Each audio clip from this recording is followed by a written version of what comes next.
Allora che sei un anziano che va a fare la patente, il rinnovo delle patenti, entra dentro l'ingegnere delle patenti del dottore che fa gli esami, dice, dottore mi sta bene, dice, sto a posto, non niente, sto tranquillo, cammino bene, e dice, senti, te Tony che adesso vedevo.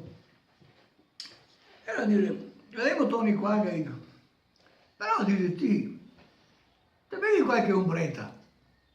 Sì, dottore, dice, sa, qualche ombretta la bevo. Ha detto, ma io parecchi a Carmen ti detto. Ma dottore ha detto, ma io ho parecchi a Carmen mi ha detto. Solo fa, è un'altra roba, non mi ricordo.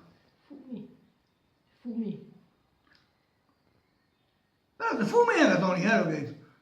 Qualche sigaretta sa, dottore, fumo. Non tanto, ma fumo. E beh, adesso guardiamo che altro oggi. Dottore, lascia stare, che perché se sotto oggi qua è vero che ha trovato tutti i temagani, su questo non so cosa che trovo adesso.